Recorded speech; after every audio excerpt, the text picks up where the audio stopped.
Time to go to work. I don't think Super Poly got banned necessarily because it's uncounterable.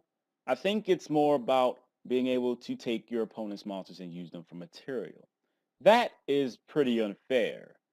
Now, to be fair, not every deck can use this because not every deck fusion summons. Yeah, obviously Shadows do it, and in about a month or so, Heroes can do it too, even though you probably don't give a shit about that because you're just going to make first turn Dark Law as much as you can. I don't think that it was that big of a deal for it to be banned, but I'm damn sure not complaining. On to limited cards. Artifact Morale Tech. I had said sometime previously, if Artifact Morale Tech gets limited, you're going to see Artifact Scythe more because just read what Artifact Scythe does. I feel like Artifact Scythe is just generally better moving forward. But since Artifact Morale Tech here was unlimited, we would still play 3 copies. It was the artifact that you saw the most. It was the only artifact you saw if this was even a matter of splashing it into something. This causes people to play some other shit other than just the obligatory 3 morale tech. People believe that the artifact engine is pretty much done for. I do not believe that. That's rather short-sighted and narrow-minded of you to say that.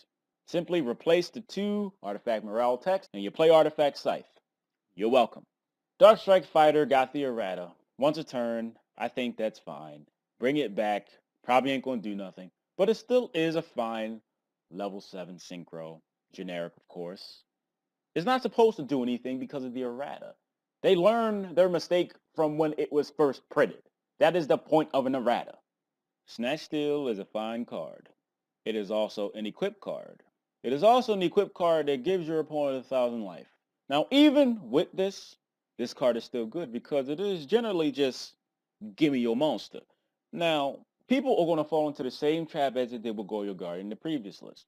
They're going to believe that a card is generally better because it is off the list now. Because it's off the list, the people are like, oh my god, la la la la, Konami don't know what the fuck they're doing. Shut up. Unlike Goyo Guardian, it's probably going to be seen a lot more play, primarily because it is a main deckable card, but it is not going to see as much play as you believe it will. Sure, you can take an opponent's monster. That's good. You can take opponent's monster, use it for basically anything as long as it's face up and your opponent does not have a way to get rid of the Snatch Steal. But you can Book of Moon the Snatch Stolen monster and keep it due to power creep, right? This card is fine. It is not like Change Your Heart or even Brain Control with little to no cost. You have a card that's attached to something that has a restriction. Yes, it will probably win games. And usually you're going to play said Snatch Steal when you're trying to win the game. Yes, Snatch Steal does allow you to make the final push, but it is only face up. We have ways to stop the Snatch Steal. I do not feel like Snatch Steal should be played in everything because it ain't that type of card. This is not basically a decade ago when Snatch Steal was just played just cause there was just nothing else. Snatch Steal is going to have to be played in a deck that can make the best use of it. It could be something simple. It could be a synchro deck. You can Snatch Steal your opponent's monster and use it for synchro material, whatever. It'd be relatively simple stuff. It's just isn't going to be used as much as people believe, even though it's new and off the ban list. Semi-limits. Honest. Any deck that's relevant right now for just talking about in the last few months is Satella Knights that could play Honest. And you don't even have to play Honest in Satella Knights. This ban list is basically consistent of cards that are no longer as powerful as they once was to warrant their limitation. Honest is a fine card. I think the card's great. I don't feel like this unlimiting of it is that serious.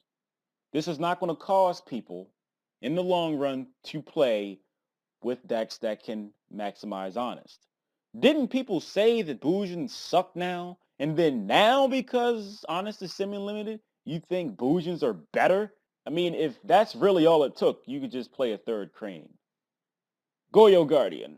Yes, Goyo Guardian is undercosted for its level, but the format that we're in right now, Goyo Guardian don't really mean much. It's still a good card, but it don't mean anything.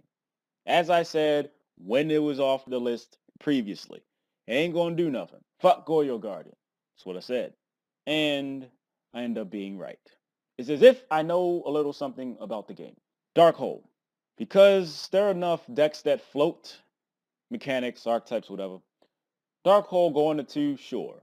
People going to play it just cause. They may need a way to slow the game down by wiping the board.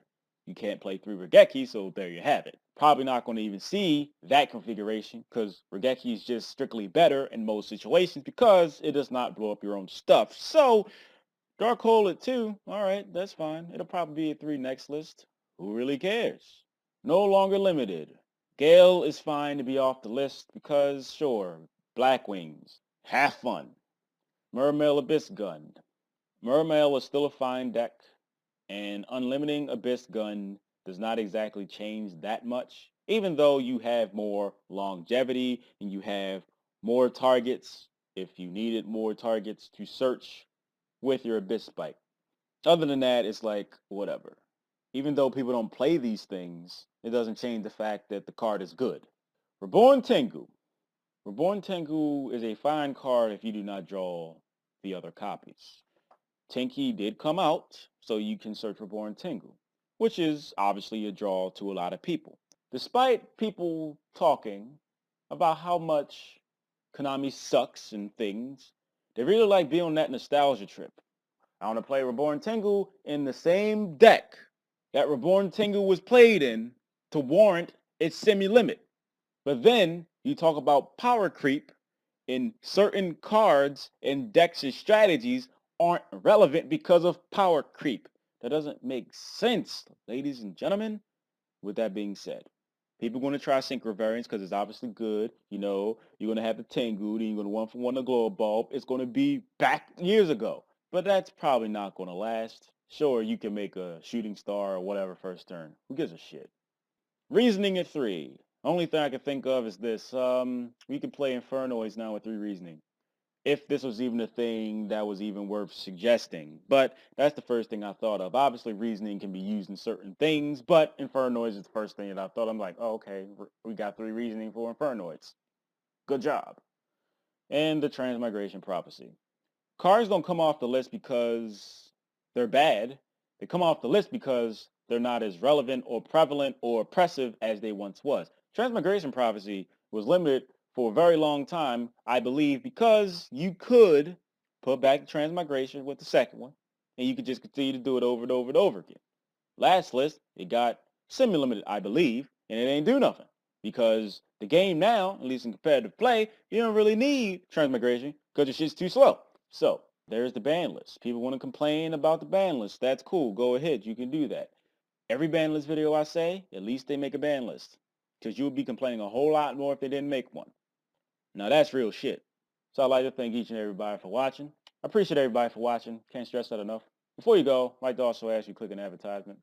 It is the easiest, the quickest, and the cheapest way to support me because it takes literally seconds of your day and no money out of your pockets, and it does help me pay rent to live here. And I also feel like I give you some really good shit to think about.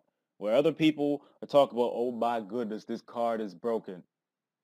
I give you actual insight and I give you reasons, even though you might not necessarily agree with them. And I feel like that is worth an ad click. I'm just saying. I'd be grateful and appreciative. I know I took my time to talk about this ban list, but it wasn't going nowhere.